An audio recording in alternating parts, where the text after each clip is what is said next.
Je suis arrivée devant la maison de mes parents après une journée de travail particulièrement difficile. Je m'appelle Robin et je suis responsable marketing dans une entreprise de technologie du centre-ville. Le travail paie bien, mais ces derniers temps, je me suis sentie épuisée. Tout ce que je voulais, c'était récupérer le plat à gratin que ma mère avait emprunté la semaine dernière et rentrer chez moi, dans mon appartement tranquille. En franchissant la porte d'entrée de la maison de mon enfance, j'ai été accueillie par l'odeur familière des lasagnes de ma mère. Super, maintenant j'allais devoir rester dîner. Robin, on allait justement manger, tu tombes à pic, a crié maman depuis la cuisine. J'ai soupiré et j'ai accroché mon manteau au porte-manteau. La maison était toujours la même, des photos de famille le long du couloir, ce vieux canapé que papa refusait de remplacer, et la photo de fin d'études universitaires de Kelly bien en évidence sur le manteau de la cheminée.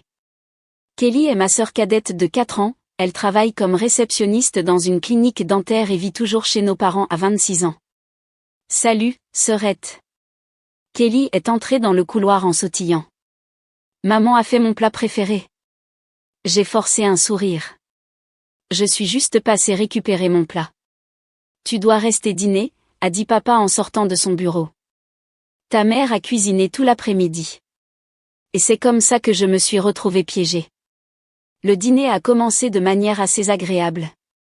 Maman a parlé de son club de lecture, papa s'est plaint des voisins et Kelly a navigué sur son téléphone, nous montrant de temps en temps des photos de chiens qu'elle trouvait mignons, les sujets familiaux habituels. Alors j'ai dit, espérant pouvoir filer rapidement après le dîner, le travail a été dingue ces derniers temps. Je suis complètement épuisée. C'est pourquoi j'ai finalement décidé de prendre un peu de temps pour moi. Je pars en vacances dans 2 semaines. 3 paires d'yeux se sont immédiatement braqués sur moi. Des vacances ? Où ça ? Kelly s'est animée, posant son téléphone pour la première fois depuis que nous étions à table. Une station de ski dans les montagnes. Juste moi, un peu de paix et de tranquillité, de bons livres et, avec un peu de chance, de la bonne neige. Le visage de maman s'est illuminé comme un sapin de Noël. Les montagnes. Oh, ton père et moi nous disions justement que nous avions besoin d'une escapade, n'est-ce pas, Richard ? Papa a hoché la tête avec enthousiasme. Absolument. Ça fait trop longtemps qu'on n'a pas eu de vraies vacances dignes de ce nom. J'ai senti mon estomac se nouer. Je savais exactement où cela menait. Je n'ai jamais skié, est intervenue Kelly. Ça a l'air génial. Ce n'est pas vraiment un voyage en famille, ai-je dit prudemment. J'ai juste besoin d'un peu de temps seul pour me ressourcer. Maman a balayé ma remarque d'un revers de main. On ne te dérangera pas, chérie. On fera nos propres activités pendant la journée et on se retrouvera juste pour le dîner. Oui, a ajouté Kelly, on ne sera pas dans tes pattes. En plus, c'est toi qui paies pour tout le monde, n'est-ce pas ? Ce n'est pas comme si nous autres, on pouvait se permettre une station de ski de luxe. J'ai failli m'étouffer avec mon eau. Pardon ? Eh bien, tu sais que ton père et moi avons des revenus fixes maintenant, a dit maman, comme si c'était déjà décidé, et Kelly ne gagne pas ce que tu gagnes. On est une famille, a ajouté papa. On s'entraide. Je suis restée assise là, ma fourchette figée à mi-chemin de ma bouche, pendant qu'il continuait à faire des plans pour mes vacances. Ce n'était pas la première fois que cela arrivait. 4 ans plus tôt, j'avais invité mes parents à des vacances à la plage en guise de cadeau, voulant faire quelque chose de bien pour eux. Kelly avait supplié de venir, prétextant qu'elle avait besoin d'une pause dans sa vie stressante, et j'avais fini par payer pour elle aussi. Depuis lors, chaque vacances que je planifiais devenait par défaut une affaire de famille. Une croisière dans les Caraïbes ? Ils se sont incrustés. Un tour d'Italie ? Ils étaient là avec moi, et c'est moi qui payais la note. Un week-end à New York ? D'une manière ou d'une autre, ils se sont retrouvés dans ma suite d'hôtel. Je ne crois pas que vous compreniez, ai-je dit en posant ma fourchette. Je veux être seule cette fois. Ne sois pas égoïste, Robin, a boudé Kelly. Tu sais que je meurs d'envie d'apprendre à skier. Égoïste ? J'ai payé toutes vos vacances ces 4 dernières années. Maman a paru blessée. On est une famille. On est censé faire des choses ensemble. J'ai pensé au forfait vacances extrêmes que mes collègues avaient mentionné la semaine dernière, celui au fin fond des montagnes, sans commodité, complètement déconnecté, une expérience de survie plus qu'une escapade de luxe. J'avais ri en entendant décrire, mais maintenant... Vous savez quoi? D'accord, ai-je dit avec un sourire qui n'atteignait pas mes yeux. Si vous voulez tous venir à la montagne avec moi avec autant d'envie, qui suis-je pour dire non? Ils n'ont pas remarqué le ton tranchant de ma voix, trop occupés à se taper dans les mains par-dessus la table à manger en discutant avec excitation du voyage. Un plan a commencé à germer dans mon esprit. S'ils voulaient une escapade à la montagne, je leur donnerais exactement ça, mais pas celle qu'ils attendaient. Ça va être les meilleures vacances de tous les temps, à Piailekeli. J'ai hoché la tête, en pensant au site web que j'avais vu annoncer la retraite de survie extrême. Oh, je vous garantis que ce sera inoubliable. En rentrant chez moi ce soir-là, je n'ai pas pu m'empêcher de sourire en pensant au visage de ma famille quand ils réaliseraient à quoi ils s'étaient inscrits. Était-ce mesquin? Absolument. Le méritait-il après des années à profiter de moi? Je le pensais. Le lendemain matin, j'ai appelé l'agence de voyage et j'ai changé ma réservation de la luxueuse station de ski pour le forfait expérience de survie en montagne. L'agente a semblé inquiète quand j'ai mentionné que j'emmenais mes parents et ma sœur. Ce ne sont pas des vacances typiques, a-t-elle prévenu.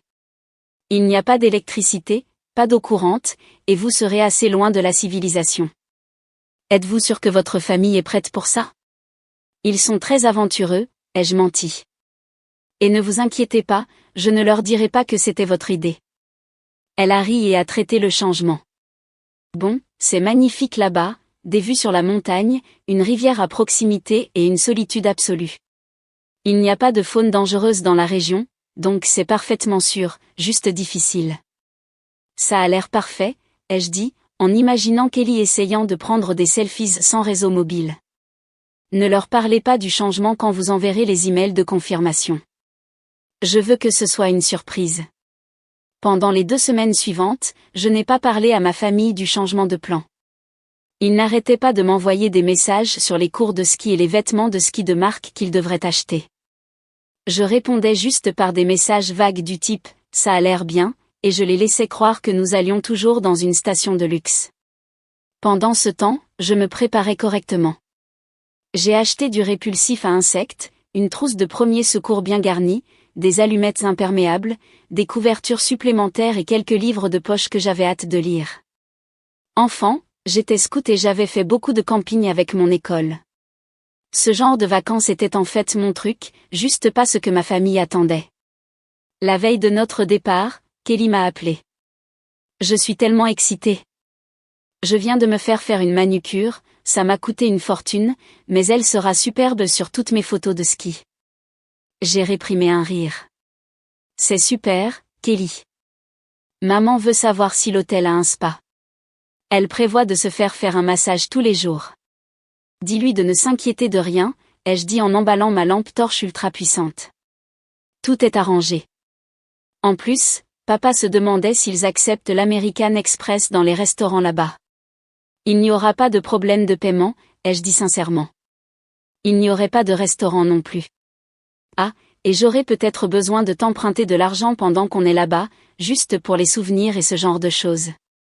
J'ai levé les yeux au ciel. On en parlera quand on sera arrivé. Le lendemain, nous nous sommes retrouvés à l'aéroport. Mes parents avaient 3 valises à eux deux, et Kelly en avait 2 énormes plus un bagage à main. Le vol s'est déroulé sans incident. Quand nous avons atterri, un homme avec une pancarte à mon nom nous attendait. Il s'est présenté comme Mike, de la compagnie de voyage, et nous a conduits à un 4x4 robuste, SUV. Où est la navette de la station, a demandé papa, confus.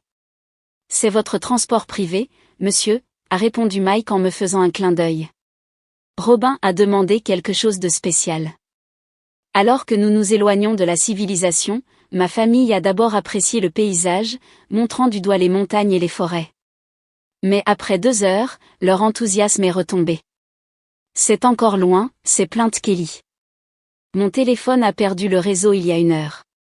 On doit aller dans une station vraiment exclusive, a dit maman, même si elle semblait peu sûre. La meilleure, ai-je répondu, en cachant mon sourire tout en regardant par la fenêtre. Le soleil se couchait lorsque nous nous sommes finalement arrêtés devant une structure rustique en bois qui ressemblait plus à une cabane de chasse abandonnée qu'à une station balnéaire. Nous sommes arrivés, a annoncé joyeusement Mike. Tout le monde sauf moi est resté dans la voiture, confus. Il doit y avoir une erreur, a dit papa en regardant par la fenêtre.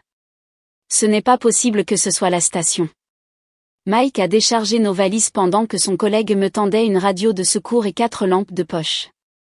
Vous en aurez besoin, a-t-il dit. N'oubliez pas, nous revenons dans exactement 7 jours. La radio, c'est uniquement pour les urgences. Attendez, quoi? Kelly était enfin sortie de la voiture. Où est l'hôtel? Où sont les remontées mécaniques? Maman et papa l'ont rejointe, regardant autour d'eux avec une horreur grandissante. Robin, a dit maman lentement, qu'est-ce qui se passe? Avant que je puisse répondre, les chauffeurs remontaient déjà dans le SUV. Profitez bien de votre expérience de survie en montagne, a crié Mike. Vous vous souvenez du contrat que vous avez tous signé à l'aéroport? On se voit dans une semaine. Et c'est comme ça qu'ils sont partis, nous laissant dans l'obscurité grandissante avec seulement nos bagages et le bruit du vent dans les arbres. Mais qu'est-ce que c'est que ça, Robin, a hurlé Kelly, sa voix résonnant contre les montagnes. C'est quoi cet endroit? Où est la station? Ce sont nos vacances, ai-je dit calmement. Vous avez tous insisté pour venir avec moi à la montagne, même si je vous avais dit que je voulais être seule. Eh bien, nous y voilà, à la montagne. Le visage de papa est devenu d'un rouge alarmant. Tu nous as délibérément trompés. C'est un enlèvement. À peine. Vous avez signé les décharges vous-même. On pensait qu'on signait des formulaires d'enregistrement, a pleuré maman. J'ai haussé les épaules et j'ai ramassé mes valises. Entrons avant qu'il ne fasse complètement nuit. La cabane était exactement comme annoncé, rustique, basique et certainement pas une station de ski de luxe. 2 petites chambres avec des lits en bois, une pièce principale avec un poêle à bois et un petit coin cuisine avec des fournitures de base. Dehors, il y avait des latrines et une douche de camping qu'il faudrait remplir avec l'eau de la rivière et laisser au soleil pour la chauffer. Kelly a fondu en larmes en voyant l'intérieur. Je ne peux pas rester ici. Il n'y a pas de salle de bain, pas de Wi-Fi, il n'y a rien. Je m'en vais, a-t-elle déclaré en m'arrachant la radio des mains. Elle a commencé à appuyer frénétiquement sur les boutons. Allô? J'ai besoin qu'on vienne me chercher immédiatement. C'est une urgence. Après un instant, une voix grésillante a répondu, ici le camp de base. Quelle est votre urgence? Je suis dans une cabane horrible au milieu de nulle part. Je dois partir maintenant. Madame, d'après nos dossiers, vous participez à l'expérience de survie en montagne pour laquelle vous vous êtes inscrite. Conformément au contrat, la récupération est prévue dans 7 jours. Je ne me suis pas inscrite pour ça. Ma sœur nous a piégés. Je suis désolée, mais tous les participants ont signé des formulaires de consentement. Nous ne pouvons organiser une récupération anticipée que pour des urgences médicales ou en payant les frais d'extraction anticipés de 15 000 $ pour le service d'hélicoptère. Terminé. La radio est devenue silencieuse, et Kelly me l'a jetée. Je l'ai attrapée d'une main. Tu as perdu la tête, a-t-elle hurlé. Je vais te poursuivre en justice. Je vais. Tu vas quoi, ai-je interrompu. Retourner à la civilisation à pied? Bonne chance avec ça. Il fait nuit et on est à au moins 30 km du village le plus proche. Maman s'est effondrée sur une des chaises en bois. Robin, comment as-tu pu nous faire ça? J'ai pris une profonde inspiration. Depuis 4 ans, j'ai passé toutes mes vacances avec vous tous, en payant tout, sans jamais avoir un moment de paix. Chaque fois que j'essayais de planifier quelque chose pour moi, vous me faisiez culpabiliser pour que je vous emmène. Cette fois, j'ai les vacances que je veux.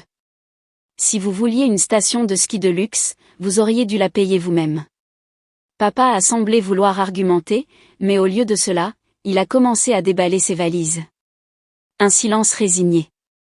Il y a de la nourriture dans les placards, surtout des conserves et des produits secs. Le poêle fonctionne mais il a besoin de bois.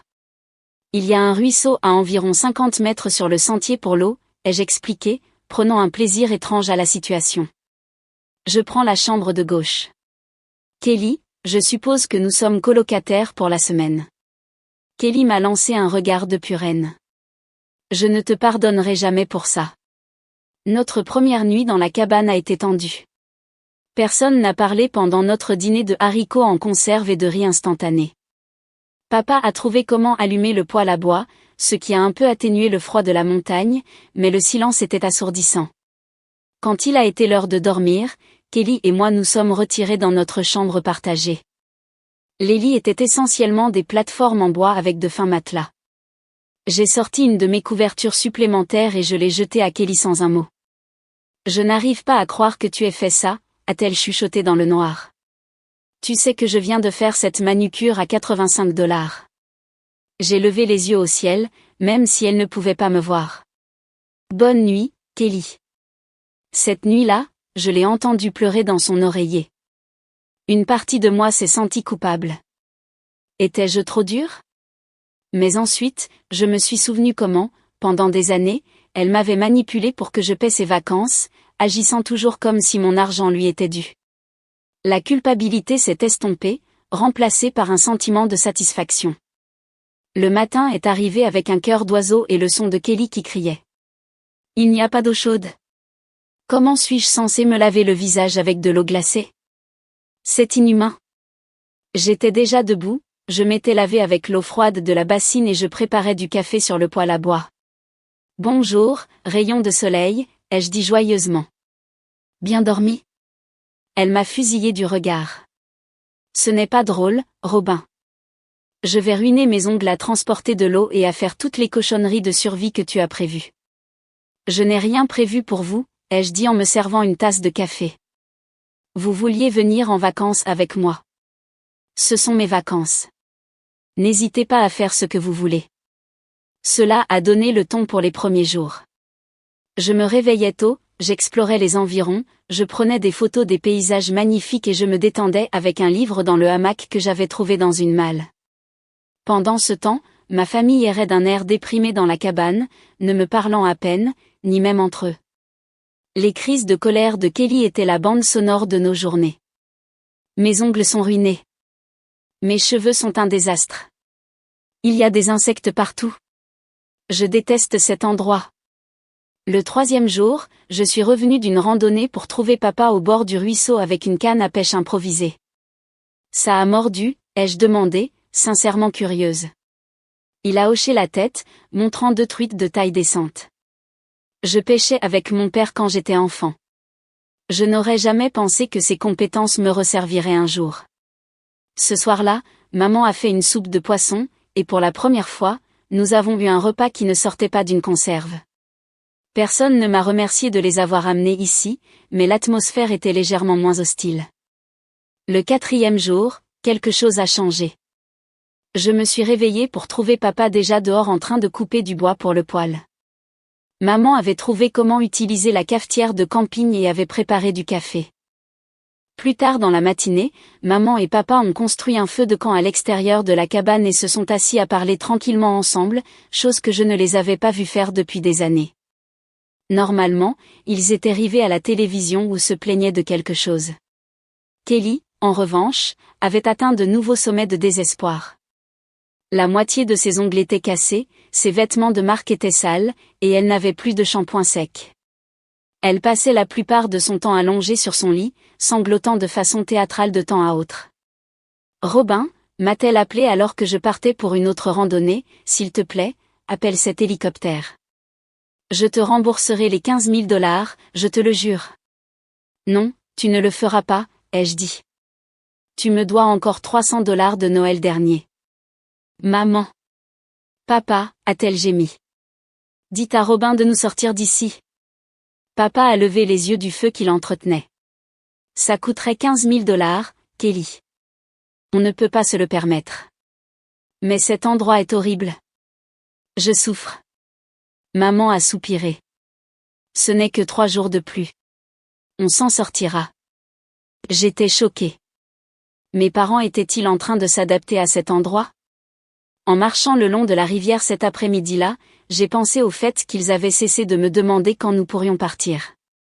Ils n'étaient pas contents de moi, c'était évident à leur regard désapprobateur, mais ils semblaient faire contre mauvaise fortune bon cœur. Ce soir-là, je suis rentrée pour trouver maman et papa en train de préparer le dîner ensemble sur le feu de camp. Nous avons mangé en silence, mais ce n'était pas aussi tendu qu'auparavant. Kelly a refusé de se joindre à nous, restant dans la cabane et mangeant des biscuits secs. À travers la fenêtre, je pouvais la voir nous fusiller du regard. Le 5e jour, je me suis réveillée avant l'aube et je suis descendue à la rivière pour regarder le lever du soleil. Les montagnes se sont teintées de rose et d'or lorsque les premiers rayons les ont frappées, et la brume qui s'élevait de l'eau rendait tout magique. Pendant un moment, j'ai oublié le drame familial et j'ai simplement profité de la paix. C'est magnifique ici. Je me suis retournée et j'ai vu papa debout à quelques mètres, les mains dans les poches. Oui, ai-je convenu. Ça vaut le manque de commodité, je pense. Il n'a pas répondu à cela, il est juste resté à côté de moi à regarder le soleil monter plus haut. Ta mère et moi, on campait quand on était plus jeunes, avant que vous ne naissiez, les filles. Rien d'aussi isolé, mais on aimait ça. Je ne savais pas ça d'eux. Pourquoi avez-vous arrêté? Il a haussé les épaules. La vie a suivi son cours. Le travail, les enfants, les factures. C'était plus facile de rester à la maison, de regarder la télé. De retour à la cabane, maman avait préparé un petit déjeuner étonnamment décent de flocons d'avoine avec quelques baies séchées qu'elle avait trouvées dans les provisions. Kelly a émergé de notre chambre, pâle et défaite. J'ai faim, a-t-elle annoncé, comme si c'était une accusation. Maman lui a tendu un bol sans commentaire. Le 6e jour était notre dernière journée complète à la cabane.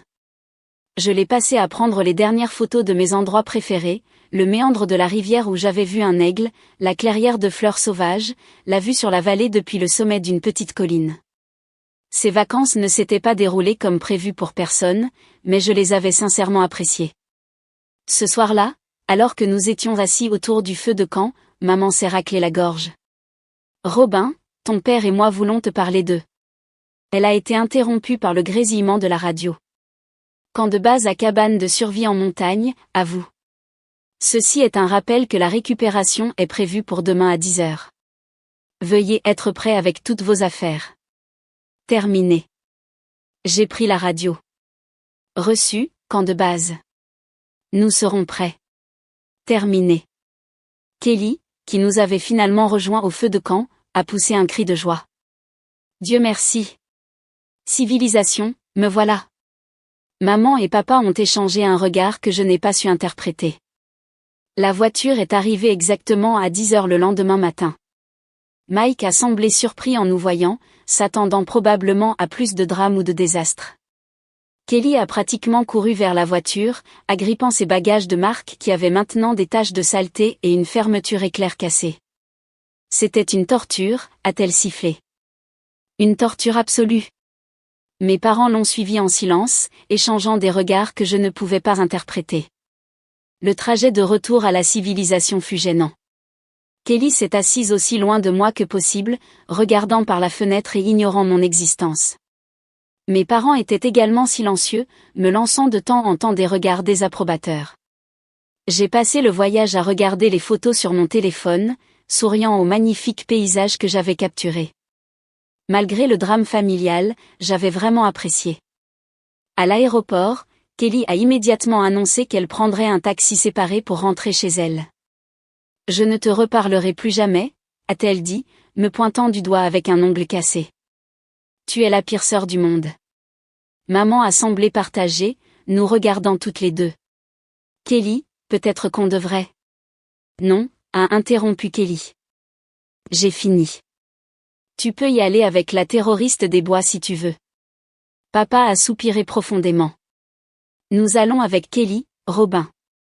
On se parlera plus tard. Ils sont partis sans un véritable au revoir, tous les trois s'entassant dans un taxi pendant que je restais seule avec mes bagages. J'ai ressenti un pincement de remords, mais il a été rapidement remplacé par un sentiment de libération.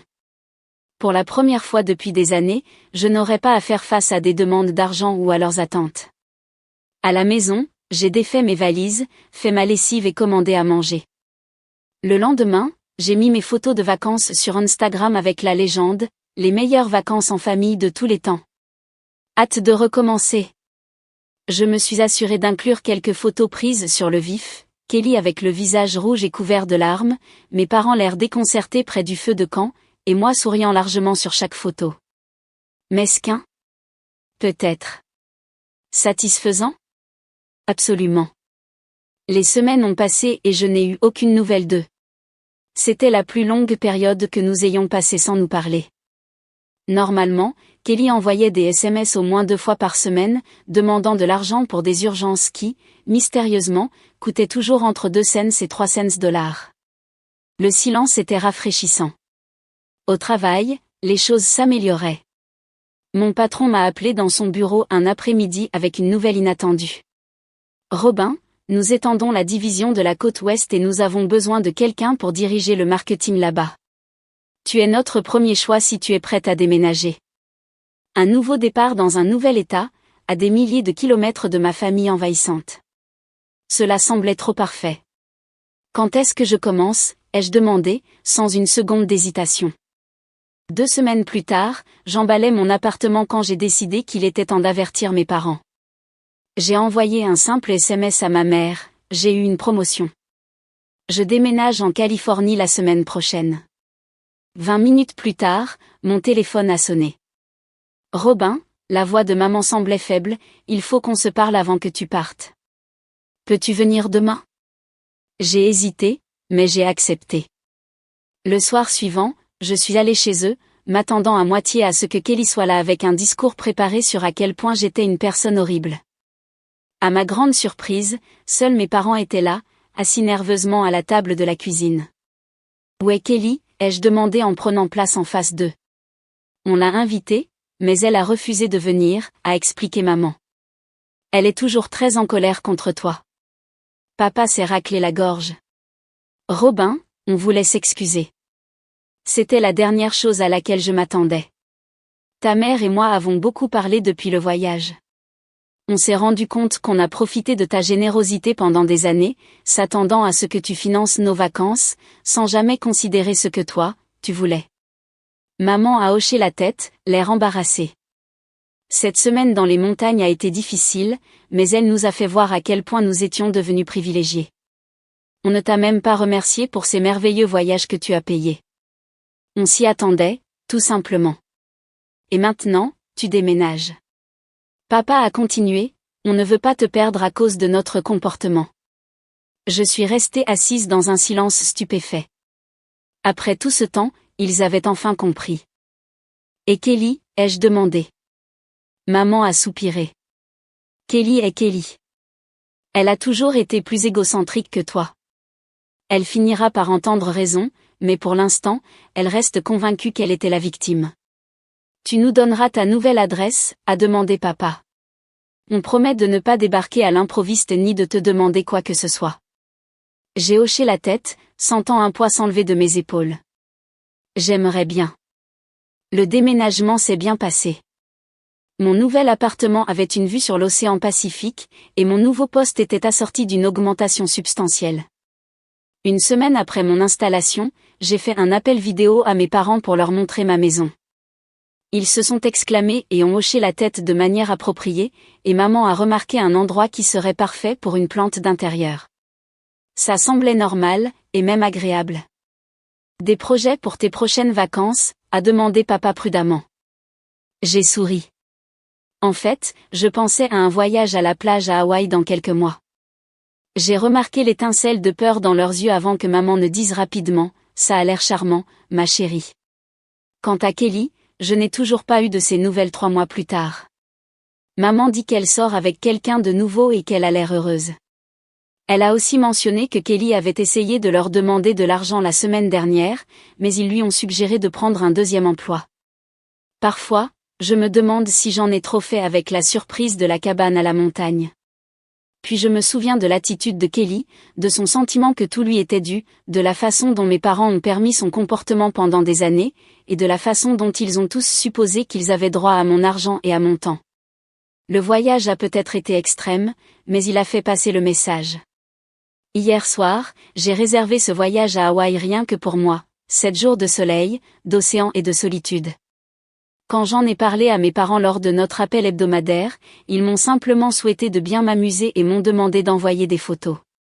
Pas de chantage affectif, pas de sous-entendu pour se joindre à moi, pas d'attente. Et en finalisant la réservation, j'ai souri intérieurement, en pensant à ces jours paisibles au bord de la rivière de montagne. Parfois, il faut créer un peu de chaos pour trouver la vraie paix, et parfois, la leçon familiale la plus importante est d'apprendre quand se donner de l'espace.